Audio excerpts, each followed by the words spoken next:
پہلا خطبہ جو ہے اس میں اس کا عنوان ہے علم اور مذہبی تجربہ.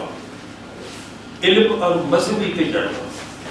اچھا، اس میں پہلی بات تو سمجھنے کی ہے کہ علم سے اقبال کی کیا مراد ہے اور مذہبی تجربے سے علامہ کی کیا مراد ہے، اور مذہبی تجربے کی اصطلاح کیوں استعمال کر رہے ہیں، روحانی تجربہ کیوں نہیں کہہ رہے. ایک تو مذہبی تجربہ روحانی تجربہ ہی ہے، مگر مذہبی تجربہ کیوں کہہ رہے ہیں، روحانی تجربہ کیوں نہیں کہہ رہے، ایک تو یہ سمجھنے کی بات. دوسری ہے کہ علم سے ان کی کیا مراد. اچھا، علم اب ہمیں اللہ تعالیٰ کی طرف سے یا کہہ لیجیے فطرت کی طرف سے جو ودیت کی گئی ہے، یعنی کہہ لیجیے ذرائع ابلاغ جو سمجھنے کی اہلیت ہمیں دی گئی ہے، اس کے 3 ذریعے جیسے کہ آپ کو معلوم ہوگا. ایک تو عقل ہے، دوسرا تجربہ ہے یعنی جس کو حواس خمسہ کا تجربہ کہتے ہیں، دیکھنا سننا، اور تیسری چیز جو ہے وہ وجدان ہے یا عرفان ہے. جو علم کا جہاں تک تعلق ہے، عموماً کہا جاتا ہے کہ علم کا جو ماہر ہے اس کو عالم کہتے ہیں، جس نے عقل سے علم سیکھا ہے. عقل جس کی علم کی بنیاد ہے وہ عالم کہلاتا ہے. جس کی علم کی بنیاد عرفان ہے وہ اس کو معرفت کہتے ہیں، اور اس کا جو ایکسپرٹ ہوتا ہے وہ عارف کہلاتا ہے. اور تیسرا جو تجربی سائنس کا ماہر ہو وہ حکیم کہلاتا ہے یا وہ سائنسدان کہلاتا ہے. تو اس کا مطلب ہے یہ 3 ذرائع ہیں جن سے ہم انفارمیشن حاصل کرتے ہیں، خواہ وہ عقل ہو، خواہ وہ وجدان یا عرفان ہو، اور خواہ وہ تجربی علوم. اچھا، اب علامہ اقبال نے یہاں جو علم کا ذکر کیا ہے it's just in the general sense. علم سے مراد یہ ہے وہ جو آپ عقل سے حاصل کریں، خواہ وجدان سے حاصل کریں، خواہ وہ تجربی سائنس سے حاصل کریں. مطلب یہ ہے کہ ہر وہ چیز جو ایکوائر ہو سکے، جو آپ سیکھ سکتے ہیں. اقبال نے علم کو اس معنی میں استعمال کیا. ایک تو یہ بحث یہاں پہ ختم ہو جاتی ہے کہ علم سے اقبال کی کیا مراد ہے. دوسری جو نقطہ ہے، انہوں نے روحانی تجربہ کیوں نہیں کہا، مذہبی تجربہ کیوں کہا ہے. اس کا مطلب یہ ہے کہ مذہبی تجربے کا جو بنیاد ہے اس کی، وہ کوئی نہ کوئی عقیدہ ہے. عقیدہ سے مراد یہ ہے کہ جس کا تعلق وجدان سے، وہ جو سورس اس کے اس علم کی ہے، ایک طرح سے معرفت جس کو کہتے ہیں، اس کی بنیاد پر وہ کہتے ہیں کہ جب تک مذہبی تجربہ نہ ہو، روحانی تجربہ بجائے خود ایسے ہی کہہ لیجیے اپنے آپ کو مشکلات میں مبتلا کرتا ہے. روحانی تجربے کی اصطلاح جو ہے اس کے متعلق پتہ نہیں آپ نے آپ کی نظر سے کسی سے گزرا ہو. یہ مضمون چھپا ہوا تھا فرائیڈے نہیں، ڈیلی ٹائمز 3 جنوری میں مضمون چھپا ہوا ہے، mental health linked to spirituality. پتہ نہیں کسی نے آپ سے پڑھا ہے کہ نہیں. اس مضمون میں، مضمون نہیں ہے یہ، وہاں کے سائیکیٹرسٹ کی فائنڈنگ ہے. وہ کہتے ہیں کہ اگر کسی مذہب کی بنیاد پر آپ روحانی تجربہ آپ کا نہ ہو، یعنی بغیر کسی مذہب کے ہو، تو اس میں ڈیول جو ہے وہ انٹرفیئر کرتا ہے اور وہ طریقہ کار درست نہیں ہے. اب یہ اس کے متعلق مولانا روم کا ایک شعر بھی ہے کہ آپ اسپرچولیزم کی طرف مت توجہ کیجیے جب تک کوئی رہبر نہ ہو. یہ مولانا رومی کا بھی خیال ہے کہ یہ ایسا معاملہ ہے جس میں شیطان کی مداخلت ہونے کا امکان ہے. اس وجہ سے سیف سائڈ پہ رہنے کے لیے یہ جو اسپرچل ایکسپیرینس ہے، اس کو جس کو اقبال کہہ لیجیے مذہبی تجربہ کہتے ہیں روحانی تجربے کی بجائے، اس لیے کہہ رہے ہیں مذہبی تجربہ چونکہ اس کے پیچھے مذہب اسلام ہے. تو اقبال کا سارا جو اس معاملے میں یہ کہہ لیجیے اسپرچولیزم ہے، it's actually derived from Islam, Islam is a religion. So اگر تو ریلیجن اس کا پس منظر ہو کسی کہہ لیجیے روحانی تجربے کا، تو وہ آپ درست سمجھ جا رہے ہیں. لیکن اگر وہ بغیر کسی چیز کے ہے، مذہب کوئی اس کے پس منظر میں نہیں ہے، تو پھر وہ تجربہ خطرناک ہوتا ہے. اور یہ سائیکیٹرسٹ کا ایک اجتماع لندن میں ہوا ہے, اس میں انہوں نے یہی ریزالو کیا ہے. وہ کہتے ہیں being spiritual may give life deeper meaning, but it can also mess up your mind, research suggests. A study found that people professing to be spiritual but not conventionally religious were more likely to suffer from a host of mental challenges. Their demons included abnormal eating conditions, drug abuse, anxiety disorder, phobias, and neuroses. They were also more likely than others to be taking medication for mental health problems. So یہ جو تجربہ روحانی اس کے متعلق محتاط رہنا چاہیے. یہ ہے سائیکیٹرسٹ کی فائنڈنگس. اور پھر کنکلوژن یہ ہے, the researchers wrote, we conclude that there is increasing evidence that people who profess spiritual beliefs in the absence of a religious framework or background are more vulnerable to mental disorder. The nature of this association needs greater examination in quantitative and in prospective quantitative research. ابھی research اس مسئلے پر ہو رہی ہے. There is a school of psychology in Switzerland called deep psychology. تو یہ deep psychology کا مقصد یہی ہے کہ جو انکانشیس کی اسٹیٹ آف مائنڈ ہے, جو اس کی تہیں ہیں ہماری, اس کے متعلق سائیکالوجی کو ابھی کوئی علم نہیں. اس موضوع پر بعد میں آئیں گے.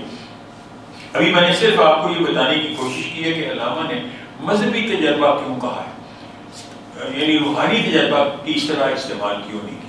مقصد اس کا یہ ہے کہ کوئی نہ کوئی مذہب اس تجربے کے پیچھے ہونا چاہیے, اس روحانی تجربے کو. یا تو عیسائی مسیحیت ہو, یا اسلام ہو, یا جوڈیزم ہو, اور اس کے علاوہ دوسرے مذاہب میں بھی, ہندوازم میں بھی, اور اس قسم کے بہت سارے اور جو مذاہب ہیں ان میں اب اگر اسپرچولزم کا بیسس اس طرح کا مذہب ہو تو پھر تو وہ ٹھیک ہے, اس کا نتیجہ نکل سکتا ہے پازیٹیو. اگر نہیں تو وہ خطرناک. اچھا, اب بعد میں آئیں گے یہ خطرناک کیوں ہے اور کس طرح ہوتا ہے. اور اب اس کے بعد ہم آتے ہیں کہ جب اقبال ذکر کرتے ہیں مذہبی تجربے کی اور اس کی بنیاد اسلام کو بناتے ہیں, اپنے عقیدے کو بناتے ہیں, تو پھر سوال پیدا یہ ہوتا ہے کہ اقبال کے نزدیک یہ مذہبی تجربہ جو ہے اس کی کیا ورائٹیز کیا ہیں, وہ کس طرح کا ہوتا ہے. یعنی نبی کو کیسے ہوتا ہے, ولی کو کیسے ہوتا ہے, اور پھر اس کے ساتھ شاعر کو انکلوڈ کر دیتے ہیں. یہ یعنی ریڈیکل تھنکنگ ہے. اقبال فرماتے ہیں کہ 3 طریقوں سے یہ ایکسپیرئنس ہوتا ہے, یا تو الہام یا وحی کی صورت, وہ تو صرف اس کا آیت النبی اور کوئی نہیں ہو سکتا. دوسرا کشف کی صورت, کشف کی صورت میں اس کا کون کس کو ہوتا ہے, وہ کشف ولی کو. اور تیسرا اقبال فرماتے ہیں ایک اور ہے experience which is similar to that, and that is القا. القا جو ہے وہ شاعروں کو ہوتا ہے. کوئی بھی شاعر اقبال کے نزدیک جو کہہ لیجیے پیغمبرانہ شاعری کا دعویٰ کرتا ہے, مثلا لائک مولانا روم یا علامہ اقبال خود, وہ القا پر بلیو کرتے ہیں کہ شعر جو ہے وہ اللہ تعالیٰ کی طرف سے آتے ہیں. اب اس کے سوال اقبال رومی اپنا جاوید نامے میں اقبال یہ سوال بھی کرتے ہیں ہری بھرتری سے کہ مجھے بتاؤ کہ جو شاعر کو شعر آتے ہیں وہ اس کی اپنی خودی سے آتی ہیں, خدا کی طرف سے آتی ہیں. تو ہری بھرتری تو اس کو جواب دیتا ہے کہ وہ خدا بھی کو بھی معلوم نہیں ہے کہ شاعر کی صورت اس کا مقام کیا ہے, کیونکہ شاعر اپنے اشعار میں چھپا رہتا ہے, اس کا مقام جو ہے وہ مخفی رہتا ہے. وہ ایک غیر مطمئن ایک روح ہے جس کو نہ وصال میں قرار نصیب ہوتا ہے اور نہ ہی فراق میں. یعنی نہ وہ خدا کے دیکھ کے اس کا مطمئن ہوتا ہے اور نہ خدا سے دور رہ کے مطمئن ہوتا ہے. تو اس بنا پر وہ تو شاعر کا درجہ یعنی خدا سے بھی ایک طرح سے بلند کر دیتے ہیں. لیکن اپیرنٹلی یہ ان اقبال کی وہ باتیں ہیں جن پر ریکنسٹرکشن لیکچرز پر تبصرہ ہوتا ہے, جو ان کے مبصرین ہیں جنہوں نے ان کی بات کو نہیں مانا، وہ سمجھتے ہیں کہ زیادتی کر رہے ہیں، تو اس بنا پہ وہ شاعر کو اس میں داخل کرتے تھے. یعنی 3 ذرائع ہیں یہ روحانی یا اسپرچل ایکسپیرینس کے، یا جس کو آپ مذہبی تجربہ کہتے ہو. ایک تو نبی کو ہوتا ہے، اور وہ پیغامبر جو ہے وہ ہوتا ہے الہام یا وحی کی صورت میں. دوسرا کشف کی صورت میں ولی کو ہوتا ہے، اور القاء کی صورت میں شاعر. پھر اقبال 4 سوال اٹھاتے ہیں، اور یہ 4 سوال اقبال کے یہ بڑے اہم ہیں. اگر آپ یہ لیکچر پڑھیں گے تو آپ اس میں دیکھیں گے. پہلا سوال تو یہ ہے کہ جس جہان میں ہم رہتے ہیں اس کی ساخت کیا ہے. دوسرا سوال ہے کیا یہ جہان ہمیشہ رہے گا. تیسرا سوال ہے ہمارا اس جہان سے کیا تعلق ہے، کس سے ہم رہتے ہیں. اور چوتھا سوال ہے ہماری جو بھی حیثیت اس جہان میں ہے اس کی بنا پر جہان کی طرف ہمارا کیا رویہ ہونا چاہیے. You see, this is considering not only universe as a whole, but even the earth on which we live, objectively. اس کو دیکھ کے اندازہ کریں کہ میرا اس کے ساتھ کیا تعلق ہے. پہلا تو میں ہو گیا ہوں، اس جہان میں آ گیا ہوں، لیکن اب میرا اس جہان سے کیا تعلق ہونا چاہیے. یہ ہیں 4 سوال اقبال کے اہم، جو اس کہہ لیجیے خطبے کی روح روان. اچھا اب پھر اس کے بعد آتے ہیں اقبال کہتے ہیں یہ جو میں نے 4 سوال اٹھائے ہیں ان کا تعلق مذہب سے بھی ہے، فلسفے سے بھی ہے، اور عرفہ شاعری سے بھی ہے. عرفہ شاعری کی اصطلاح استعمال کرنے سے مراد یہ ہے کہ ایک تو شاعری وہ ہے جو کہ کہہ لیجیے تغزل کی طرز کی شاعری، ایک وہ شاعری ہے جو پیغمبرانہ نوعیت کی ہے، جو ایک طرح سے باز ہے. وہ کچھ تجربہ جو شاعر جو اپنے تجربے سے گزرا ہے وہ آپ کو بتا رہا ہے. تو وہ جو عرفہ شاعری ہے وہ اس شاعری میں آپ مولانا روم کو شاعری میں لائیں گے، حافظ کو اس شاعری میں لائیں گے. خواب اقبال نے حافظ پر اعتراض ہی کیوں نہ کیا ہو. مثلا حافظ کا شعر ہے کہ یہ ہمارا مقصد تو صرف دعا کرنا ہے، اس کی قبولیت کی ایشورنس ہم نہیں دے سکتے، وہ تم ہی جانتے ہو کہ تم نے اس دعا کو قبول کرنا ہے یا نہیں کرنا. میں تو صرف دعا ہی کروں، میں دعا ہی کرتا رہوں گا، میں قبولیت کا اہل نہیں ہوں، میں قبولیت چاہتا بھی نہیں ہوں، تو آپ کی مرضی ہے دو یا نہ دو. اچھا یہ جو شاعری ہے یہ شاعری تغزل کی شاعری نہیں ہے، it is something higher than that. اس کو اقبال عرفہ شاعری کہتے ہیں، ہائر پوئٹری. تو ہائر پوئٹری کو وہ اس پر ایک الزام اقبال پر یہ بھی ہے اس لیکچر پر بالخصوص کہ یہ شاعر کو گھسیٹ رہے ہیں ولی اور نبی کی شکل، نبی کے لیول پر لا رہے ہیں شاعر. یہ بھی ایک طرح سے یعنی کہہ لیجیے بلیکسیمی اقبال کر رہے ہیں، یہ ان کی کرٹیسزم ہے. اچھا اب کہتے ہیں ان سوالوں کا جواب مذہب کے پاس بھی ہے، فلسفے کے پاس بھی ہے، اور عرفہ شاعری کے پاس بھی ہے. لیکن اس کے باوجود اقبال کہتے ہیں کہ مذہب فلسفہ اور عرفہ شاعری سے بلند تر ہے. باوجود اس کے اقبال یہ کہتے ہیں کہ مذہب is superior than عرفہ شاعری as well as فلسفہ. لیکن کیا یہ ممکن ہے کہ فلسفے کے عقلی طریقہ استدلال کو مذہبی حقائق سمجھنے کے لیے استعمال میں لایا جائے؟ کیا فلسفے کے جو عقلی طریقہ کار ہے ہم اس طریقہ کار کو مذہبی جو نقاط ہیں، جو ایکسپیرینسز ہیں، اس کو سمجھنے کے لیے استعمال کر سکتے ہیں؟ In other words, he is raising the question, can religious experience be rationalized? کیا اس کو ریزن کی بنیاد پر ڈیفائن کر سکتے ہیں؟ یہ سوال ہے. اور پھر فرماتے ہیں کہ فلسفہ جو ہے وہ لا سے اب ابتدا کرتا ہے. فلسفہ starts with negation of everything. You start with total negation. اچھا اور جب negation سے آپ شروع کرتے ہیں تو جہاں تک مذہب کا تعلق ہے وہ اس کو کیسے ایکسیپٹ کر سکتا ہے؟ سو فلسفہ جو ہے وہ مذہب کو کسی صورت میں ایکسیپٹ نہیں کرتا، چونکہ مذہب کیٹیگوریکل ہے اپنے نقطۂ نگاہ پر، یا جو بھی مذہب نے نقاط اپنے فریم کیے ہیں ان کو فلسفہ اس طرح ایکسیپٹ نہیں کرتا بلکہ ان کو مسترد کرتا ہے. Because they cannot be tied on the basis of reason. تو وہ کہتا ہے کہ جی ہم اس کو مسترد کرتے ہیں فلسفہ محض عقل کے ذریعے حقیقت مطلقہ تک پہنچنا ممکن نہیں۔ اچھا، اب یہاں اقبال کا ذرا اختلاف ہے اس نقطہ نگاہ سے۔ فرماتے تو ہیں کہ مذہب کو سمجھایا نہیں جا سکتا ہے عقلی بنیادوں پر، لیکن اس کے ساتھ ہی فرماتے ہیں کہ جہاں تک مذہب کا تعلق ہے، مذہب کی یہ یقین درست ہے کہ مذہب کی بنیاد ایمان ہے، لیکن فرماتے ہیں کہ عقل کی رہبری کے بغیر، عقل کی رہبری کے بغیر اگرچہ وجدان اپنی منزل تک پہنچ جاتا ہے، لیکن جو عقائد ہیں ان کو عقل ہی کے ذریعے واضح کیے جانے کی ضرورت ہے، اور ہوتا بھی اسی طرح۔ اچھا، اب یہاں پر وہ وجدان اور عقل کے درمیان میں فرق، امتیاز جو ہے اس کو بیان کرتے ہیں، اور اس کے حوالے سے آپ پرندے کی مثال دیتے ہیں اقبال، اور پرندے کی مثال اس طرح دیتے ہیں کہ عقل جو ہے وہ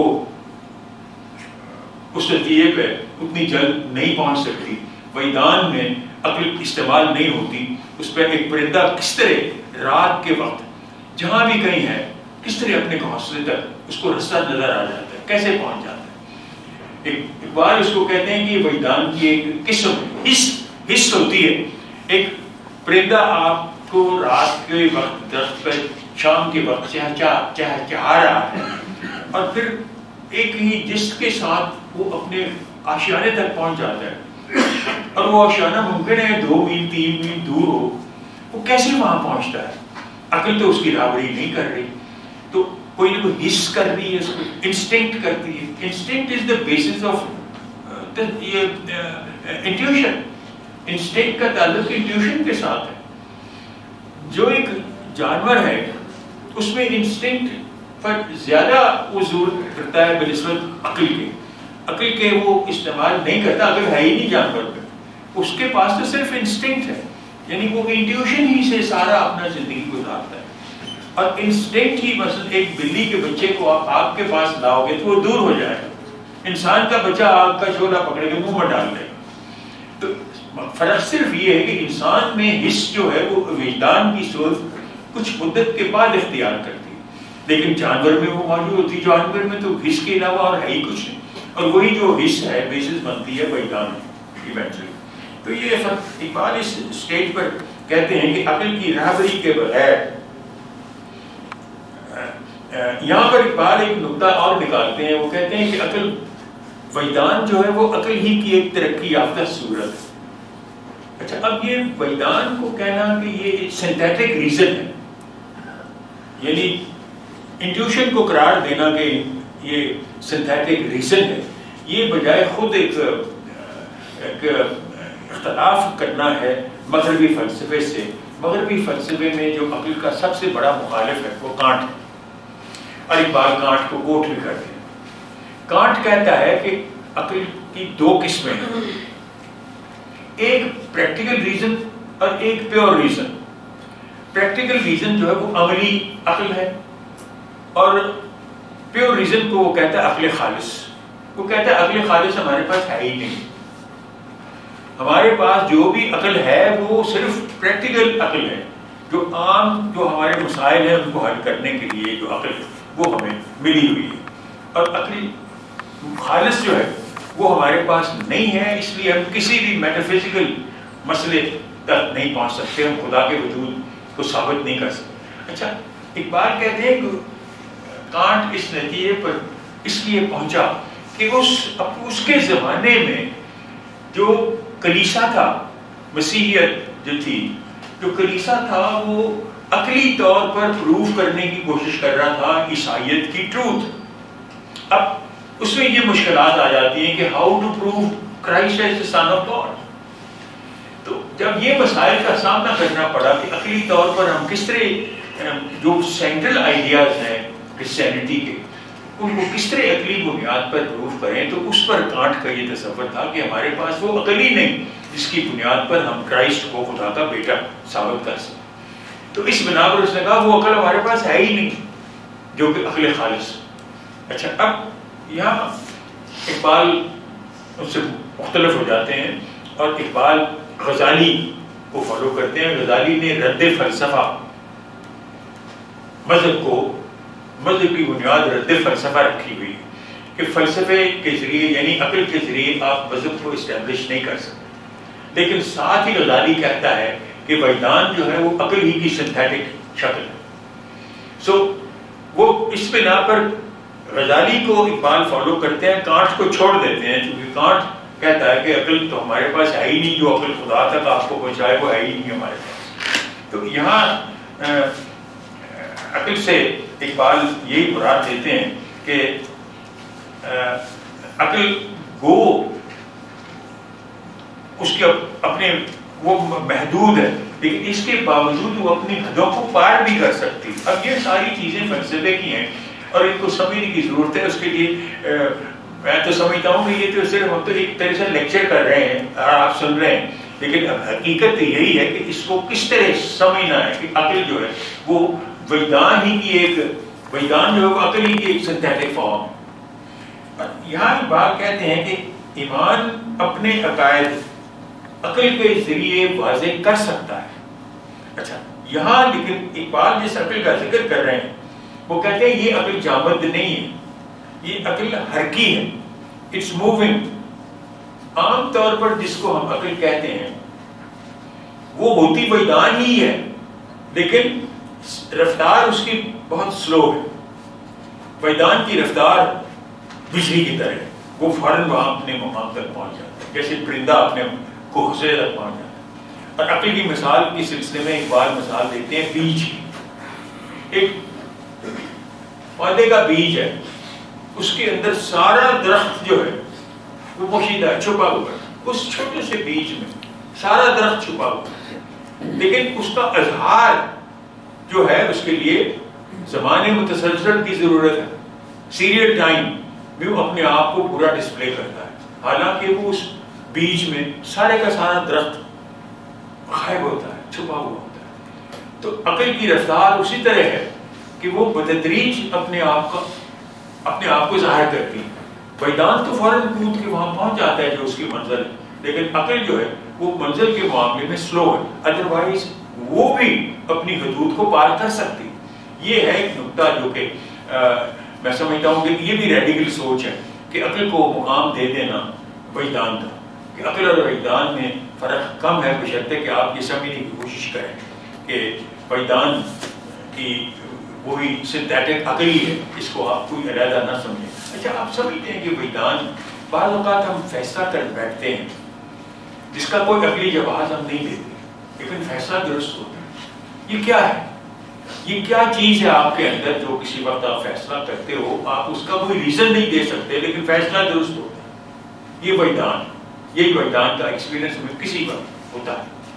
اچھا اب اس کے بعد اقبال یہ سوال اٹھاتے ہیں، پہلے تو یہ ثابت کر دیتے ہیں اپنی طرف سے، اپنے آرگومنٹ سے، کہ عقل بھی حرکی ہے، عقل جامد نہیں ہے، عقل بھی وجدان کی طرح حرکت میں ہے. تسلیم کرو اس پرنسپل کو. پھر اس کے بعد اگلی منزل، اگلا سوال اٹھاتے ہیں، عقل اور مذہب کا آپس میں اگر کوئی رشتہ ہے تو کیا؟ اچھا اب یہ بڑا اہم سوال ہے. وہ کہتے ہیں کہ عقائد کی صداقتوں کے سبب انسان کی زندگی یقیناً بدل سکتی ہے، یعنی عقائد کی صداقتوں کے سبب. اب عقائد آپ کا عقیدہ اگر اسلام ہے تو اس کے جو بھی پرنسپلز ہیں ان کے سبب آپ کی زندگی یقیناً بدل سکتی ہے. یہ درست، یہ ہم تسلیم کرتے ہیں، لیکن وہ فرماتے ہیں کہ ان صداقتوں کو سمجھنے کے لیے عقل ضروری ہے.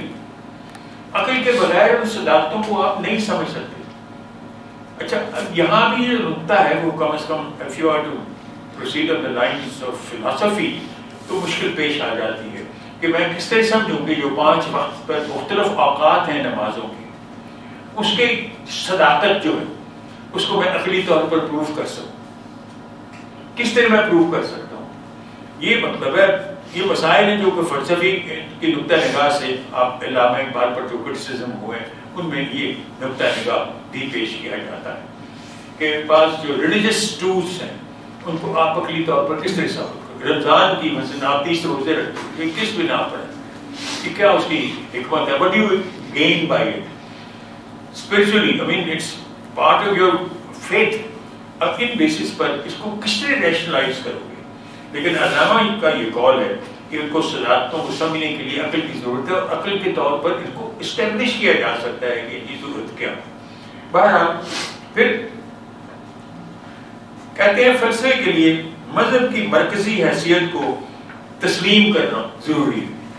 اچھا، یہ ایک اقبالیان تھنکنگ ہے پھر کہ فلسفے کو مذہب کی حیثیت کو تسلیم کرنا ضروری ہے. یہ کون سا فلسفہ ہے جو مذہب کی حیثیت کو تسلیم کرے گا؟ He is trying to prove sort of reconciling a contradiction. یہ بھی یعنی سمجھ لیجیے کہ کیسا نکتہ ہے جس پر علامہ اقبال پر تبصرے کیے جاتے ہیں. پھر فرماتے ہیں اقبال کہ وجدان اور عقل ایک دوسرے کے مخالف نہیں، بلکہ وجدان عقل ہی کی بنیاد پر قائم. یعنی اگر یعنی شاید سمجھ لیجیے اس کی جو ایلیمنٹری فارم ہے جس کو ہم حس کہتے ہیں جانور میں، اگر آپ اس کو کہیں کہ عقل اور وجدان میں اتنا ہی فرق ہے جتنا کہہ لیجیے آپ حس کو آپ عقل بنا لیں اور اس کے بعد اس کی جو ترقی یافتہ شکل ہے اس کو آپ وجدان کہیں. بیسیکلی وہ ہوتی تو حس ہی آپ کے اندر سب میں موجود ہے، جانور بھی موجود ہے، آپ میں بھی موجود ہے. اور اس کے بعد پھر اقبال چلے جاتے ہیں اس طرف کہ مسلمانوں کی تاریخ میں دینی حقائق کو عقلی بنیادوں پر پیش کرنے کے لیے کئی تحریکیں چلیں. یہ اب جو علم کلام کی ہسٹری ہے یہاں اقبال اس ہسٹری کو لے آتے ہیں کہ عقلی طور پر اسلامی عقائد کو ثابت کرنے کے لیے کئی تحریکیں چلیں. یونانی فلسفے نے مسلم فلاسفہ کی فکر کو وسعت تو عطا کی، لیکن قرآنی بصیرت کو سمجھنے میں گمراہی کا سبب بھی بنا. یعنی Greek thought not only helped the development of Muslim vision and the sphere of thinking, but it also led to many misunderstandings. This is what Iqbal thinks. پھر آپ کہتے ہیں کہ اسی بنا پر غزالی نے مذہب کی بنیاد رد فلسفہ پر رکھی. فلسفے سے منکر ہو گیا غزالی مذہب کی بنیاد، لیکن غزالی بھی عقل وجدان کو عقل ہی کی ترقی یافتہ صورت سمجھتا ہے. یہاں پر ایک بات سے بعض لوگوں نے اختلاف کیا ہے. میں نے اس لیکچر میں جو علامہ پر اس لیکچر پر کرٹیسزم ہے اس پر میں نہیں کیا، میں نے صرف آپ کو سبسٹنس بتانے کی کوشش کر رہا ہوں. لیکن اس سے جو اب اس وقت تبصرے پر آ جائیں تو بہت طویل ہو جاتا ہے، ایک ہی لیکچر کے لیے 3-4 لیکچرز جائیں. اچھا، اب اس کے بعد آ جاتا ہے، میں نے آپ کو سے بتا دیا ہے کہ کانٹ سے اقبال کا جو اختلاف ہے اس کا باعث کیا تھا. اقبال کے نزدیک عقل سست حرام ہے کیونکہ اس کا تعلق زمانے متسلسل سے ہے. Now he brings in Einstein here.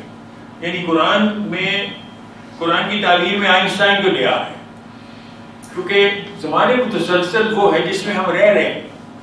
Einstein differentiate کرتا ہے اس زمانے میں جس میں ہم ایکچولی گزرو اوقات ہماری ہو گئی، جس کو سیریل ٹائم کہتے ہیں جو گھڑی سے ناپا جا سکتا ہے. ایک اس کے علاوہ بھی ٹائم ہے جو آپ کے ذہن کے اندر ہے، وہ ہے زمان خالص جس کو ڈیوریشنل ٹائم کہا جاتا ہے یا پیور ٹائم کہا جاتا ہے. ایک بات تو قرآن سے ثابت کرتے ہیں کہ قرآنی آیات سے ثابت کرتے ہیں ڈیوریشنل ٹائم اینڈ سیریل ٹائم.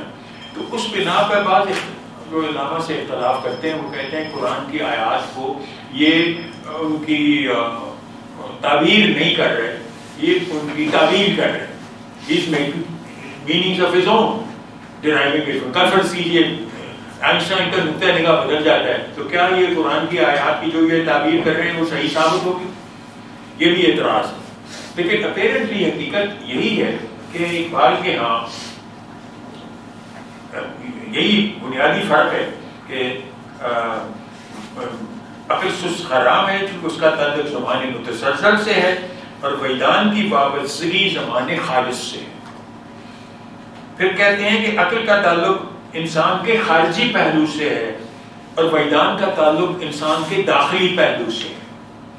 ایک آپ کے داخلی پہلو سے ایک قسم کے علم کا تعلق ہے اور دوسرا خارجی پہلو سے. لیکن عقل اور وجدان دونوں حرکی ہیں، حرکت دونوں میں ہے. They are alive, they are not dead.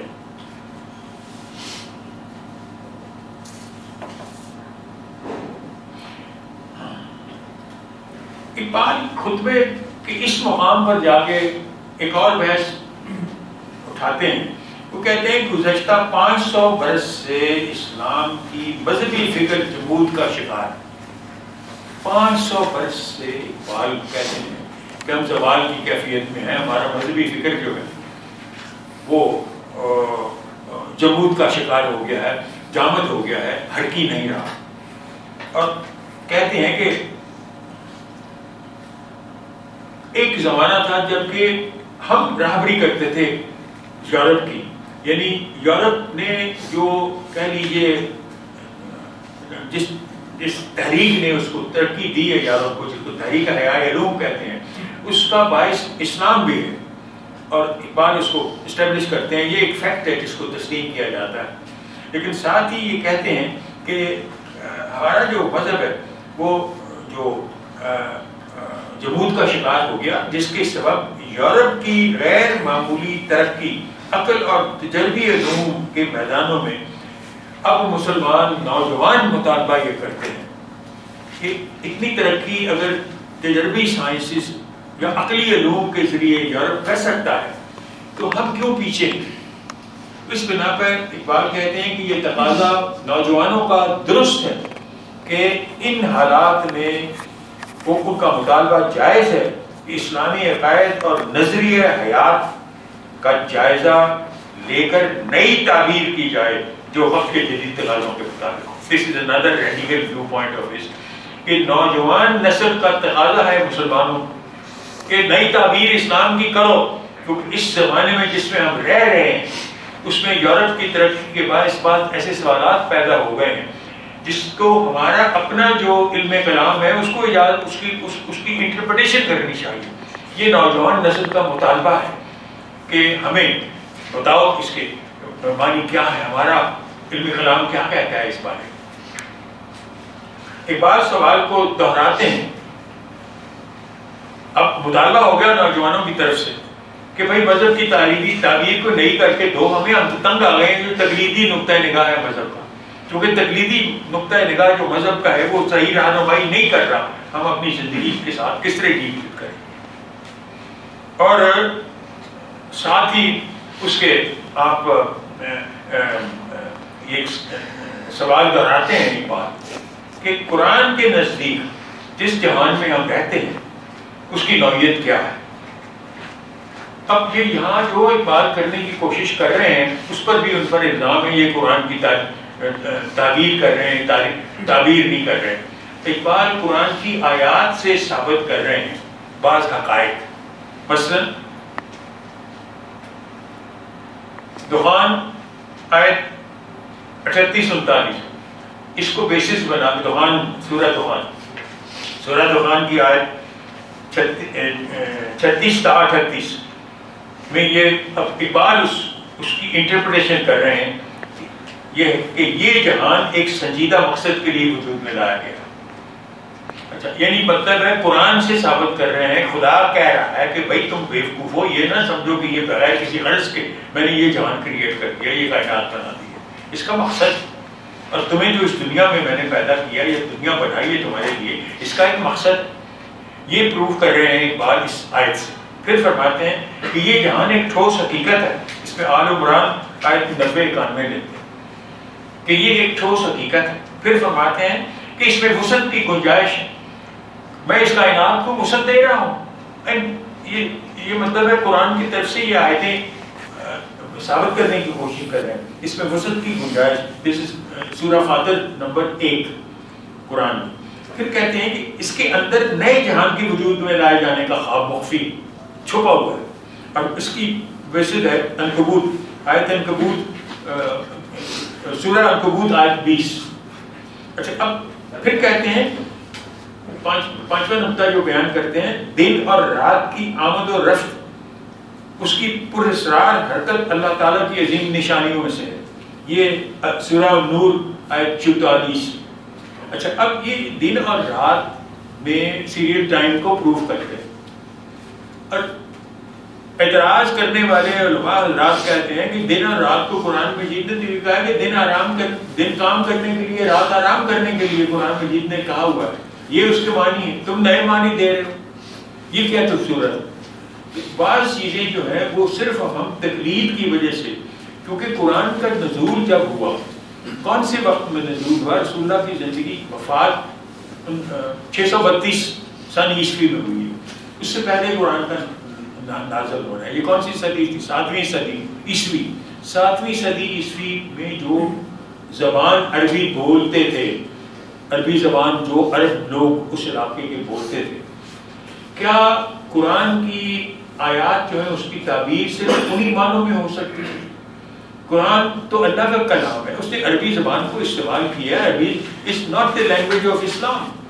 وہ تو صرف اس لیے کہ وہ نازل عربوں پر ہوا ہے. اس لیے فرض کیجیے اگر قرآن نازل ہوتا ہے ہندوستان میں تو اس کی زبان سنسکرت ہوتی ہے، ہندی ہوتی. تو زبان کا تعلق اس کے ساتھ نہیں ہے. اس لیے آپ نہیں کہہ سکتے کہ قرآن کے معنی جو ہیں وہ وہی ہوں گے جو 7ویں صدی عیسوی کی عربی زبان کے معنی ہیں. یہ نہیں ہو سکتا. آگے جا کے یہ سوال پھر آئے گا جس سے ہم قلب کی طرف آئیں گے. اب اقبال فرماتے ہیں کہ تقاضا نوجوان نسل کا ہے کہ نیا اسلام کی نئی تعبیر پیش کی جائے، جو یعنی اسلامک کلچر کی جو بنیاد ہے ہماری، اس کی نئی تعبیر کی ضرورت اقبال محسوس کر رہے ہیں. It's not only in the sphere of politics, it's not only in the sphere of criminal law, it's not only in the sphere of civil law, it's in the sphere of generally cultural values. ہم یہ change جو آ گئی ہے، جو زمانہ بدل گیا ہوا ہے، اس کے مطابق ہمیں نئی تعلیم کی ضرورت ہے. اور خاص طور پر ان حالات میں جب کہ جو علوم جو ہیں، سائنسی علوم اور عقلی علوم جو اتنی ترقی کر گئے. اب ہم تو قرآن مجید میں دیکھتے ہیں کہ حضرت عثمان کو گن اٹھائے پھرتے تھے، ہوا میں اڑاتے پھرتے تھے. اب ہمارے یہاں ہوائی جہاز ہیں جو آپ کو کراچی سے نیو یارک پہنچا دیتے ہیں. جن تو صرف عثمان کو اٹھا کے پھرتے تھے، یہ تو ہزار لوگ کو بیچ میں جہاز میں اٹھا کے وہاں لے جاتے ہیں. یہ جو ترقی کر گیا انسان، جو اب مریخ تک پہنچ گیا، یہ دوسری جگہ کانکر کر رہا ہے کائنات کو. تو یہ ساری چیزیں جو ہیں ان کے مطابق مسلمان نوجوانوں کا بقول اقبال تقاضا ہے، please reinterpret religion for us, cultural values of religion for us. Otherwise religion will decay, ختم ہو جائے. اچھا، اب پھر اس کے بعد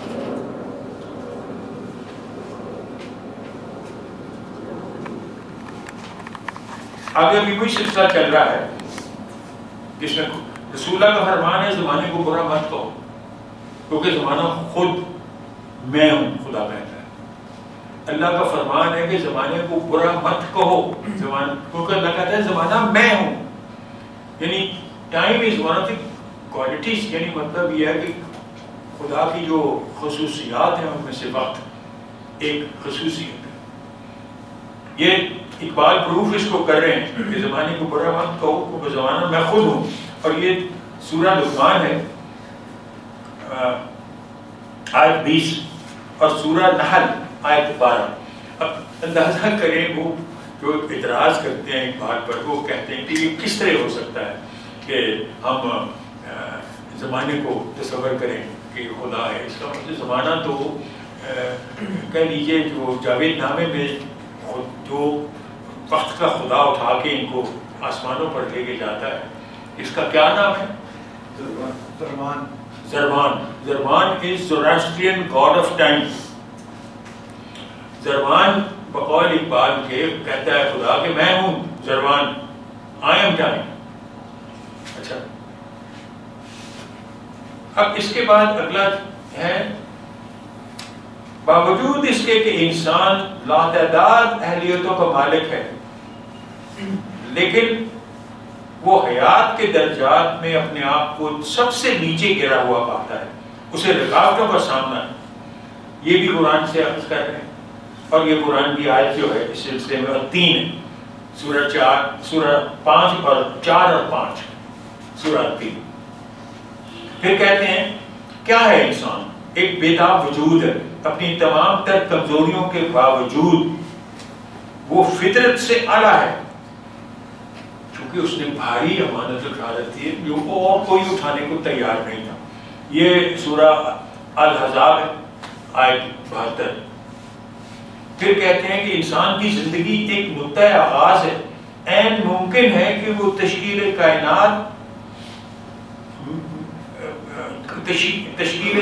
کائنات و حیات میں ایک مستقل جزو بن جائے. انسان یعنی تشکیل کائنات جو ہو رہی ہے مسلسل، اس میں انسان ایک جزو بن جائے. اور یہ بھی قرآن سے ثابت کرنے کی کوشش کر رہے ہیں، مستقل جزو بن جائے. یہ ہے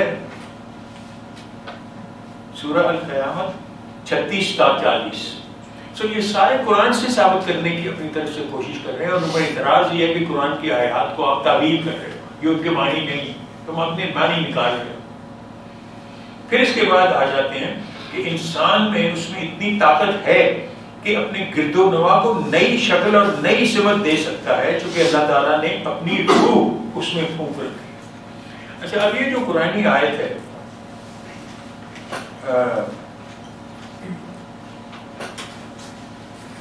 الشقاق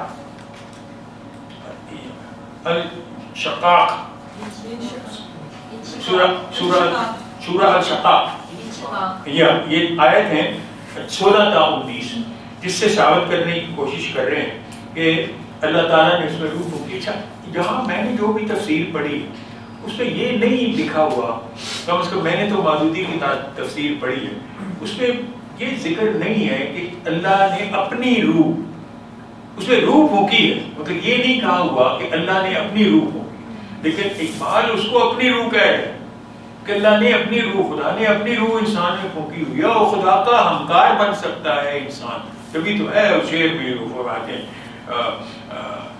خود کو بلند کر اتنا کہ ہر تقدیر سے پہلے خدا بندے سے خود پوچھے بتا تیری رضا کیا ہے، تیری رضا کے مطابق میں کائنات چلاتا ہوں.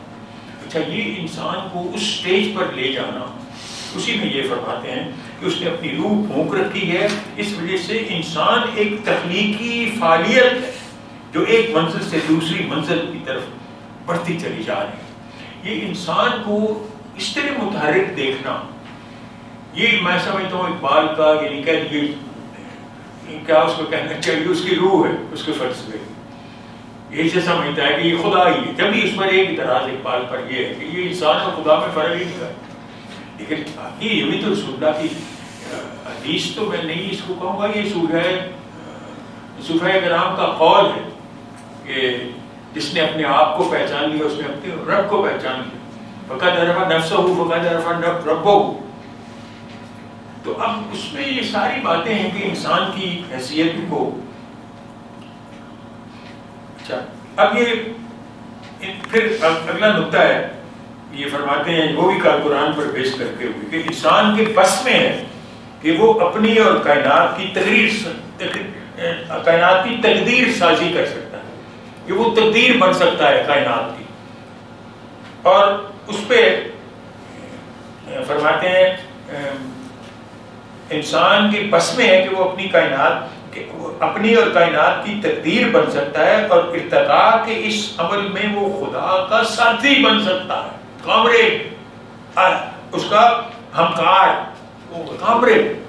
اچھا، اب یہ بڑی ریڈیکل ویو پوائنٹ ہے اور ثابت کرنے کی کوشش کر رہے ہیں. الروم الرعد آیت 11، سورہ الرعد آیت 11، اس سے ثابت کرنے کی کوشش کر رہے ہیں کہ ارتقاء کے اس عمل میں انسان خدا کا ہمکار، کامریڈ بن سکتا ہے. اچھا، پھر فرماتے ہیں اگر وہ اپنی پوشیدہ صلاحیتوں کو بروئے کار نہیں لاتا، کیسے اب یہ حالات اب بتا رہے ہیں کہ یہ ہم کیا ہیں. اگر یہ اپنی صلاحیتوں کو ہم بروئے کار نہیں لائیں گے، یعنی انسان جب خصوصی طور پر مسلمان، تو پھر کیا ہوگا کہ آپ بے جان مادے کی صورت اختیار کر جو آپ نے کر رکھی. اب چلتا پھرتا مادہ ہو، یو آر مٹی، but you are moving about, اپنی صلاحیتوں کو آپ استعمال نہیں کر رہے.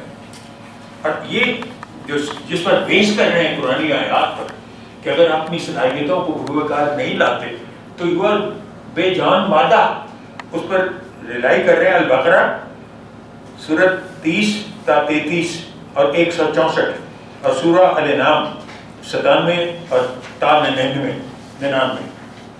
یعنی قرآنی آیات سے یہ ثابت، آپ کو یہ ہدایت ہے، یعنی قرآن یہ کہہ رہا ہے مسلمان کو. اچھا پھر کہتے ہیں کہ تغیر کی حقیقت پر قابو پا کر ایک پائیدار تمدن کی بنیاد رکھی جا سکتی ہے. یہ سورہ روم ہے، اس میں متعلق بھی انہوں نے قرآنی آیت پر ہی انحصار کیا ہے. اس مرحلے پر ایک بار فرماتے ہیں کہ ڈفرینشیٹ کرتے ہیں، تعریف کرتے ہیں کہ فلسفہ کیا ہے، مذہب کیا ہے اور عرف شاعری کیا ہے. عرف شاعری، مذہب اور فلسفہ. اور اس کے بعد فرماتے ہیں کہ مذہب کو عقلی بنیادوں پر ثابت کر سکنا ممکن ہے، بشرطے کہ یو کنسیڈ کہ ویدان جو ہے وہ عقل ہی کی ترقی یافتہ صورت ہے. اور اس میں آپ کا تجربہ بھی آ جاتا ہے، چونکہ قرآن مجید میں بار بار تلقین کرتا ہے اللہ تعالیٰ. آپ کو کہتے ہیں کہ خدا کا واسطہ ہے، میں نے تمہیں حس دے رکھی ہے، تمہیں دیکھنا آنکھ دے رکھی ہے، دیکھنے کی کوشش کرو. تمہیں دماغ دے رکھا ہے، عقل دے رکھی ہے، سمجھنے کی، سوچنے کی کوشش کرو، سمجھنے کی کوشش کرو. تمہیں آنکھیں دی ہوئی ہیں، کان دیے ہوئے ہیں، سب کچھ دیا ہوا ہے. اور پھر ساتھ ہی اللہ تعالیٰ کہتا ہے تمہیں دیا ہوا ہے قلب. اچھا اب یہ قلب کا جو معاملہ ہے اس کو علامہ آگے اٹھاتے ہیں اور یہی ان کی بحث کا محاصل ہے، کیونکہ سارا مذہبی تجربہ ہی قلب پر اس کا انحصار ہے، اس کا تعلق ہی قلب کے ساتھ ہے. اور قلب کے متعلق جو اقبال پر سب سے بڑا اعتراض ہے کہ قلب کے معنی وہ نہیں ہیں جو اقبال اس کو دینے کی کوشش کر رہے ہیں، چونکہ قلب کا تعلق بھی دماغ ہی سے ہے. یعنی مطلب یہ ہے کہ قلب میں وہ وجدان والی کیفیت نہیں ہے. اچھا اب اس سلسلے میں آپ کو ابھی شعر پڑھ کے سناؤں گا جو کہ اس کو ایکسپلین کر دیں گے اس پوائنٹ کو، اقبال کے اس پوائنٹ کو. وہ اقبال تو یہ کہتے ہیں کہ مذہب کو عقلی بنیادوں پر ثابت کر سکنا ممکن ہے. قرآن کائنات کی تسخیر کرنا مسلمان کے لیے قرآن کی دعوت ہے. This is what he says. کیونکہ وہ کہتے ہیں کہ تسخیر کائنات ایک طرح سے ظاہر پر غلبہ حاصل کرنا ہے. جو اپیرنس ہے، جو چیز آپ کے سامنے ہے، ظاہر جو ہے اس پر غلبہ حاصل کرنا ہے. اور جہاں تک باطن کا تعلق ہے اس کے رستے آپ حقیقت مطلقہ تک پہنچ سکتے ہو. حقیقت مطلقہ تک آپ باطن کے رستے پہنچ سکتے ہو، اور حقیقت جو ظاہر ہے اس پر آپ سائنٹیفکلی اس کی تفسیر کر سکتے ہو. سو یہ دونوں طرف لے جا رہے ہیں آپ کو، ایک تو جو عقلی علوم اور سائنسی علوم ہے، اور دوسری طرف باطنی علوم جو ہے جن سے آپ خدا تک پہنچ سکتے ہو. صرف کائنات ہی کو تسلیم نہیں کر سکتے، خدا کی بھی تسلیم کر سکتے. یہ ہے جو کا کرکس. اس بحث میں باطنی قوت کی واردات اور مشاہدات کے سلسلے میں اقبال قرآن کا حوالہ دیتے ہیں جس میں دل، قلب یا فواد کا ذکر ہے. یہ سورہ السجدہ آیت 8 اور 9 ہے. یہ میں سمجھتا ہوں آپ کو دیکھنی چاہیے قرآن میں. سورہ السجدہ آیت 8 اور 9. اچھا اقبال کے ہاں دل وجدان یا بصیرت ہے، وہ دیکھ سکتا ہے اور اس کی بہن کردہ معلومات کبھی غلط نہیں ہوتی. ایسی روحانی واردات کے حقائق اتنے ہی معتبر ہوتے ہیں، اس کی روحانی واردات کے حقائق اتنے ہی معتبر ہوتے ہیں جتنی دوسرے انسانی تجربات کے حقائق. سو دل ہی سے متعلق اقبال مذہبی تجربے کو ثابت کرتے ہیں اور کہتے ہیں کہ یہ تجربہ جب بھی ہوتا ہے، جس کو بھی ہوتا ہے، یک لخت اور پھر فوت ہوتا ہے. یک لخت اور پھر فوت ہوتا ہے. میں پہلے آپ کو کہہ چکا ہوں کہ اس تجربے کے لیے کسی خبر کی ضرورت ہے. یہ تجربہ آپ خود اپنی طرف سے کرنے کی کوشش مت کریں کیونکہ اس سے نقصان ہو سکتا ہے. اچھا اب فرماتے ہیں کہ یہ تجربہ یک لخت اور پھر فوت ہوتا ہے. نمبر 2 تمام احساسات ایک اکائی کی صورت اختیار کر لیتے ہیں.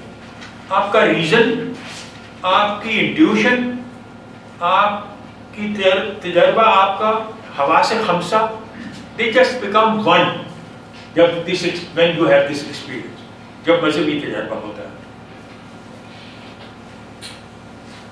یہ تجربہ ایسی آن میں ہوتا ہے جب انسان کا رابطہ ایک یکتا وجود کے ساتھ ہو جاتا ہے. اچھا، یو فیل، کہتے ہیں اس کا احساس ہوتا ہے کہ آپ کی اپنی شخصیت دب جاتی ہے، سارا کا سارا وہی آپ پر سوار ہو جاتا ہے. It could be in the form of light, it could be in the form of anything. But do you think Buddha must have seen؟ جب بدھا نے لائٹ دیکھی ہوگی تو وہ یہی چیز ہوگی کہ he sort of through his belief had that experience of God in the form of light which overpowered him. اس کی اپنی شخصیت دب جاتی. پھر کہتے ہیں کہ ایسی واردات یا کیفیت کا صرف احساس ہوتا ہے، فکر سے اس کو کوئی تعلق نہیں ہوتا. اچھا، جس چیز کا فکر سے تعلق نہیں، جس کا صرف احساس ہوتا ہے، جیسے سردی لگتی ہے، اس کا تعلق فکر سے نہیں، it's just feeling. So apparently یہ جو روحانی یا مذہبی تجربہ اقبال کے نزدیک ہے، آپ اس کو فیل کرتے ہو، اس کا تعلق ریزن سے نہیں ہے. عقلی طور پر اس کو ثابت کر سکتا مشکل ہے.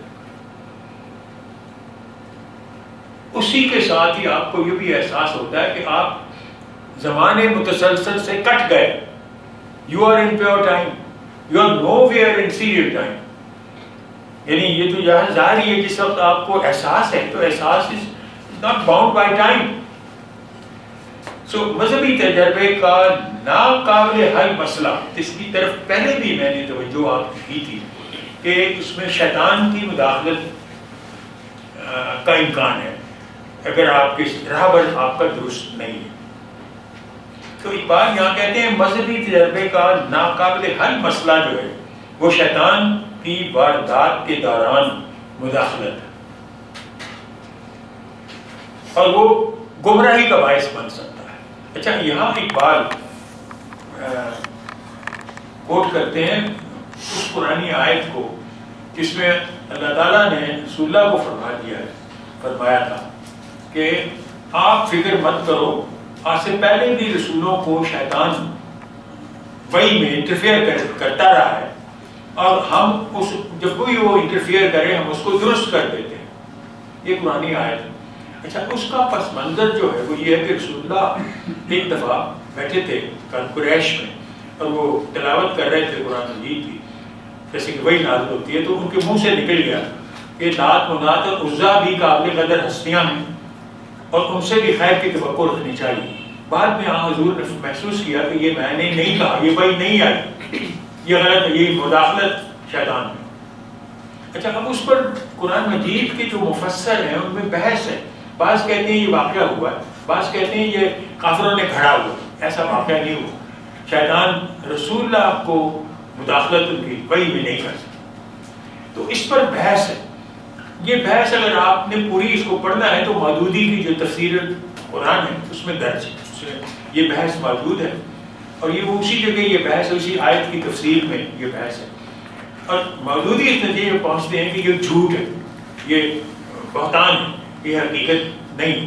لیکن اس کے متعلق ایسے محدث بھی ہیں جنہوں نے حدیثیں لکھی ہوئی ہیں جس میں کہتے ہیں یہ واقعہ ہوا، یہ صحیح ہے یہ واقعہ. علامہ اقبال اس بات قرآنی آیت کا ذکر کرتے ہیں، اور اس میں ولیم جیمز نے بتایا کہ عیسائیت کا یہ مسئلہ ہے، کیونکہ عیسائیت کا اپنا تصوف ہے. عیسائیت ہے ہی تصوف، اصلی جو مذہب ہے، عقیدہ جو ہے وہ ہے ہی تصوف کا. تو اس میں شیطان کا عمل دخل وہ اس نے قرار دیا ہوا ہے کہ اسی مداخلت ہے. علامہ اقبال اس آیت کو اس سمت میں کوٹ کرتے ہیں کہ شیطان دخل انداز ہو سکتا ہے، گمراہی کا باعث بن سکتا ہے. پھر علامہ اقبال یہ فرماتے ہیں کہ مذہبی تجربے کو بطور علم کہ ایک ذریعے کی تصدیق کیوں کر کی جائے. اچھا، یہ بڑا دلچسپ نکتہ ہے جو علامہ جس پر یہ مقالے کو ایک طرح سے ختم کرنے، یہ کنکلوڈنگ پارٹ ہے اس چیپٹر کا. 2-3 فکرے جو ہیں کنکلوڈنگ پارٹ ہے جس میں یہ کہتے ہیں کہ دو معیار ہیں یہ جاننے کے لیے کہ یہ مذہبی تجربہ جو آپ کو ہوا ہے یہ صحیح تھا یا اس میں کیا اس کی نوعیت کیا ہے. اس کے دو معیار ہیں, ایک عقلی اور دوسرا ہے عملی. عقلی معیار تو یہ ہے کہ تحقیق ثابت کرے کہ جو حقائق آپ نے روحانی یہ اسپرچل ایکسپیرئنس سے حاصل کیے ہیں وہ ثابت ہو سکتے ہیں آپ کی عقل کے, آپ کے تجربی علوم کے ذریعے ثابت کیے جا سکتے ہیں. یعنی آپ کی سائنس ثابت کرتے اس کو. مثلا علامہ اقبال یہی فرماتے ہیں کہ سیریل ٹائم اور ڈیوریشنل ٹائم میں جو فرق ہے وہ قرآن مجید میں اس کا ذکر ہے. یہ مطلب ہے اپنے آیات سے یہ ثابت کرتے ہیں. تو اس کا مطلب یہ ہے کہ جو روحانی تجربے کے ذریعے یا مذہبی تجربے کے ذریعے کی ثابت ہو رہی ہے اس کی سائنس بھی آپ کی عقل یا آپ کا تجربہ ہے وہ اس کو پروو کر رہا ہے. اچھا, اور دوسرا جو عملی معیار ہے تو یہ کہ اس کا رزلٹ کیا بنا, یعنی اسلام کا رزلٹ کیا ہو. یہ مذہب یہ عقیدہ آیا اور اس نے دنیا میں کیا انقلاب لایا, آپ کو حقیقت میں کیا نظر آیا, یعنی عملی طور پر اسلام نے کیا کر دیا. اتنی خلقت جو ہے وہ اسلام انہوں نے قبول کر لیا, یہ کیوں ایسے کیوں ہو گیا, اس میں کیا اثر تھا اس کا. یعنی دو معیار اقبال نے مقرر کیے ہیں کہ اس کی تصدیق کرنے کے لیے کہ مذہبی تجربہ صحیح تھا یا غلط تھا. ایک تو علمی ہے اور دوسرا عقلی. پھر کہتے ہیں کہ عقل اور مشاہدے کی طرح مذہبی تجربہ بھی تحصیل علم کا ایک اہم ذریعہ ہے. وجدان کے ذریعے حقیقت مطلقہ تک پہنچنا, اسے محسوس کرنا, اسے دیکھ سکنا ممکن. یہ تجربہ وہی کشف اور القاء کی صورت میں نبی, ولی یا شاعر کو حاصل ہوتا ہے. لیکن یہ تینوں اقبال خود کہتا ہے یہ تینوں ایک سطح پر نہیں ہے. یعنی شاعر جو ہے وہ ولی یا پیغمبر کی سطح پر نہیں ہے, لیکن اس کے باوجود اقبال پر الزام یہ ہے کہ تم نے شاعر کو شامل کیوں کر دیا اس میں, حالانکہ اس کو شامل نہیں کرنا چاہیے. تو اللہ سے تعلق اور وابستگی کی جو کیفیت ہے اقبال اس کو کہتا ہے یہ مذہبی تجربہ ہے. یہ ہدایت, معرفت اور محض تاثر کی شکل میں آپ کو ایکسپیرئنس ہوتا ہے, آپ کو اس کا تجربہ ہوتا ہے. سو اقبال اخیر میں کنکلوژن یہ ڈرا کرتے ہیں کہ مذہبی تجربہ بطور علم محض اس لیے مسترد نہ کر دیا جائے کہ اس کا ذریعہ وجدان ہے. وہ کہتے ہیں وجدان بھی اٹس سورس آف نالج. آپ محض اس کو اس لیے رد نہ کر دو کہ بھئی اس کی تو بیسس ہی وجدان ہے تو اس لیے اس کو رد کر دیا جائے, یہ نہیں وجہ ہونی چاہیے. یا مذہب تو غیب پر ایمان لانا ہے, اس کا علم سے کیا واسطہ. اقبال اس بنا پر بھی کہتے ہیں کہ مذہب پر تو کا تعلق تو ایمان کے ساتھ ہے, اس کا عقل سے کیا واسطہ. اقبال کہتے ہیں کہ اقبال کے نزدیک مغربی تہذیب اس لیے ادھوری ہے کہ اس کا روحانی یا مذہبی خلاف پورا نہیں, اس لیے یہ دیر پا ثابت نہیں ہوگی. یہ کنکلوژن ڈرا کر رہے ہیں کہ it's minus God. If it is with God, it can survive. But if it's minus God, if it's secular, it's going to come to an end. یہ کلچر ختم ہو جائے گا. This is what is پیش گوئی is ابھی تک تو نہیں ختم ہوا. آخری بات وہ کہتے ہیں کہ اگر مذہبی تجربہ دیگر علوم کی طرح علم ہے تو اس کی تدریس کے لیے ہمیں اب کیا طریقہ کار اختیار کرنا چاہیے. This is the big question. کہ اب کیا ہم اس کو کس طرح حاصل کریں. مذہبی تجربہ اگر علم ہے تو اس کی تحصیل کیسے ہو, اس کے متعلق وہ خاموش ہیں اور اس پر مختلف آگے اپنے ویو پوائنٹس آپ کے ہو سکتے ہیں. حقیقتاً تو میں سمجھتا ہوں کہ this is a big question which he doesn't properly answer. ایک تو یہ ہے کہ سائیکالوجی کے متعلق کہتے ہیں کہ وہ اب اسٹیج تک نہیں پہنچ سکے. سائیکالوجی پہنچنے کی کوشش کر رہی ہے لیکن ابھی تک تو کوئی کامیابی اس میں حاصل نہیں ہو سکی. میں نے آپ کو ذکر کیا ڈیپ سائیکالوجی کا جو نئی تحریک ہے سائیکالوجی, اور اسی طرح اور اقبال نے ہمیں کوئی اور ذریعہ نہیں بتایا. پرانا طریقہ کار جو صوفیاء کرام اختیار کرتے تھے, اور اگر آپ داتا گنج بخش کتاب کیا نام ہے جی, آپ اس کو پڑھیں تو اس میں بتایا ہے مختلف طریقے صوفیاء کرام کے اس حقیقت تک پہنچنے کے کیا، خدا کو دیکھ سکنے کے کیا تھے. اور یہ دیکھ سکنا بھی خدا کا ایک جذبہ ہی ہو سکتا ہے. It can't be the seeing the whole of God and talking to him and negotiating with him. ایسا تو امکان اس کا نہیں. یہ تو ایسی جھلس سی. اور یہ مطلب ہے جس کو بھی ایکسپیرینس اللہ تعالیٰ دے. لیکن میں تو کہتا ہوں کہ اب اس میں تنولی صاحب کی کتاب پتہ نہیں ابھی چھپی ہے یا نہیں، میں نے تو اس کا مسودہ دیکھا ہے. اس میں وہ یہ کنکلوژن ڈرا کرتے ہیں کہ مذہبی تجربہ جو ہے وہ دعا کے ذریعے آپ اس کو حاصل کر سکتے ہیں، دعا کے ذریعے ہو سکتا ہے. یہ ان کا ویو پوائنٹ ہے. مگر میں اپنی جگہ پہ محسوس کرتا ہوں کہ I have still to some or the other depend on psychology to lead some results in the future. کہ یہ کیسے اس کو نالج کے طور پر تسلیم کیا ہے. لیکن اگر آپ عقیدے کے طور پر اس کو تسلیم کرتے ہیں کہ اس کا امکان ہے تو وہ بھی تو بلیف ہے اس میں. آپ بلیف تو کرتے ہیں اس میں. لیکن اگر آپ کا اپنا تجربہ نہیں، آپ اگر فرض کیجیے دعا کرتے ہیں اور دعا قبول نہیں ہوتی، کوئی بھی نہیں ہوتی قبول، میری دعا تو کوئی قبول نہیں ہوتی، میں بڑھا دو مقار کوئی بھی قبول نہیں ہوتی. لیکن جب اللہ چاہتے تو اس پر آپ حافظ کا شعر استعمال کر سکتے ہیں. بھائی ہمارا کام تو صرف دعا کرنا ہے، قبول کرنا اس کا کام، کرے یا نہ کرے چھوڑو، تم دعا کرتے جاؤ. اب یہ بھی تو ایک طرح کی یعنی کہہ لیجیے تصوف ہے کہ دعا کرتے جاؤ، قبول ہو یا نہ ہو. قبول کرنا یا نہ کرنا دوسرے کا کام ہے، تمہارا کام تو صرف دعا کرنا. یہ تو کچھ چھوڑو قبول. یہ بھی ایک طرح کی فقیری. Thank you very much. اب تک مکمل ہی ہو.